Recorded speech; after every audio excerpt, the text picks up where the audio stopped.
What is up, viewers? Back here. This is the post-game talk for October 20th's Vancouver Canucks game at home against the Buffalo Sabres. Notice I did not do videos for the St. Louis game, nor did I do a pre-game video for this game. I think I'm not going to be sticking to every single game of the season, just whenever I'm available, whenever I have time, whenever I actually watch the games. That's when I'll probably make these videos, because I didn't watch the St. Louis game. I watched some of the highlights, of course, yeah, but I didn't follow that game all the way through live, and I didn't really pay attention because I didn't know that there was a game yesterday, up until people were talking about it like, oh, the Canucks are playing the Sabres today, and I really didn't have time to make a video for that, but I did watch the game, and this is the post-game talk. What I have to say about this game right here: misplays. Oh my goodness, Spiza. I was not impressed with Spiza in this game. So many plays where a turnover happened because of some little dumb dump-in that he did. He did a few blind passes that I didn't like. His possession in the defensive zone was not good. His breakout passes, oh my goodness, what were they? That was embarrassing to watch, but it was okay because some of the other players looked good. For Tannen, he had a good game, I'm pretty sure. I liked his physical presence. I like how he plays. Sutter is just, oh my goodness. Sutter, wow, Sutter is a great player to watch on the ice. I enjoy watching him very much because he skates so well and he has good vision. Bo Horvat had a very strong game as well. I like talking about how Horvat is able to do all these great physical demanding acts in the hockey game. And Skilly as well. I liked Skilly's vision. He made some good passes when necessary, and he didn't make too many mistakes that I noticed. Speaking of Spiza and his bad plays, I found that Philip Larsen also made a few irresponsible plays. I don't want to use the word bad, I want to use irresponsible, because Larsen, you know, he's coming over from the KHL. They play a different style of hockey over there than they do here in North America. In the KHL, I believe it's very frowned upon to dump and chase. So, I mean, Philip Larsen, he did carry the puck a lot. I like his confidence in that he's not afraid to carry the puck, and I like his confidence in that he's not afraid to shoot the puck, because he shoots the puck a lot. It's just that a lot of his passes, they get blocked a lot. A lot of his shots don't get through. His vision for available lanes for the puck to go through isn't that great, and I think it could be a side effect of being in the KHL for as long as he did. I know it wasn't like his whole career. He was a part of the Dallas organization and the Edmonton organization, but adjusting to that KHL game and then coming back, I feel like him being over there in Russia did change up his style of play a little bit. I think he's a little bit more lenient when it comes to making plays, because a lot of his plays don't work out.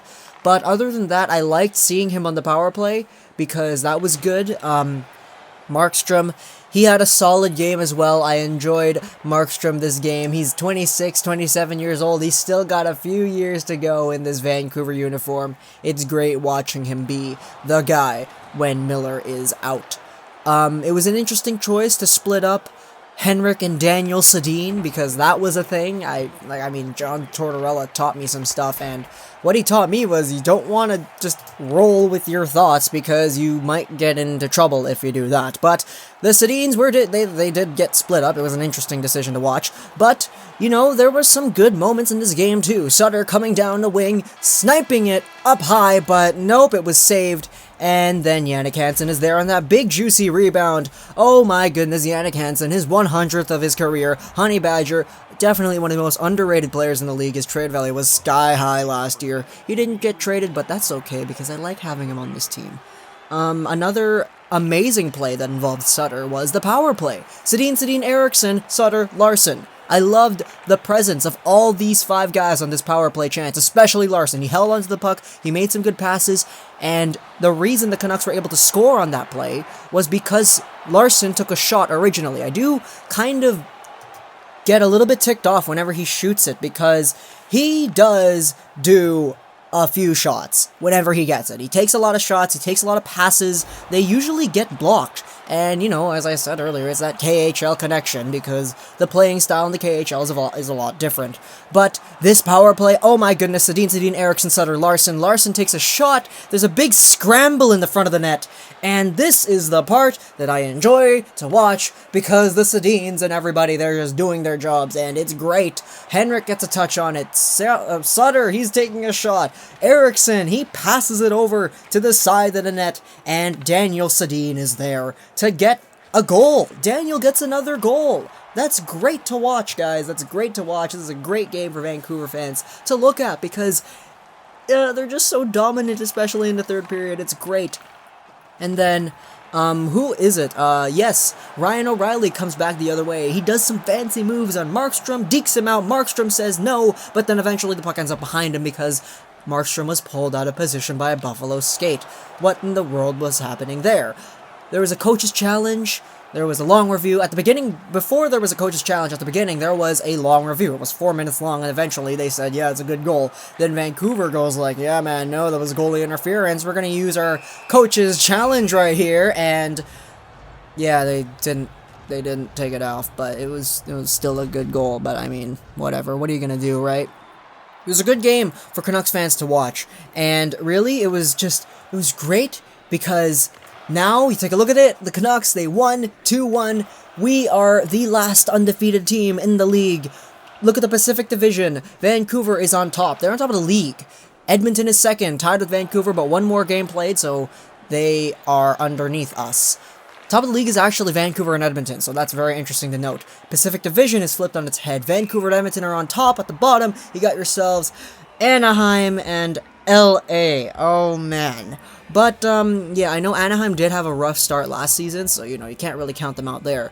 But LA, oh my goodness, they lose those first few games. Now they lost quick for 3 months. Oh god, their chances are not looking so bright.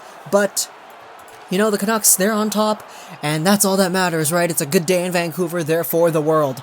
But who really knows how long this is going to last? I mean, the Canucks, they're on a tear right now. Last year, they didn't win more than 3 games in a row. This year, they won 4 games in a row to start the season. So that is, you know, it's a good omen. It's a good omen for things to come with this team.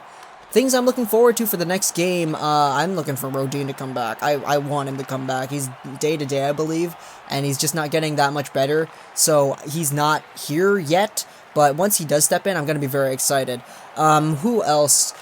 Jack Skilly, you know, I like him a lot. I like him. I said it in this video. I think he's a great player. And, you know, he's got some chemistry with a few of the guys here. And it's just going to be a great time watching the Canucks this season. You know, I think this start of the season was something that nobody could have asked for because, I mean, they came back. They didn't get a single lead in the season in the first 3 games because all their games that they won were comebacks, except for this one. So, you know, we're looking forward to great things with this team, and I feel like we're going to get some great experiences and watch some great hockey. There's already a shift 2.0 by the Sedins, and that was against, Calgary, right? Hope you guys enjoyed this video. If you're posting, if you're not willing to show us, like, and not subscribe, and gaming, and bye.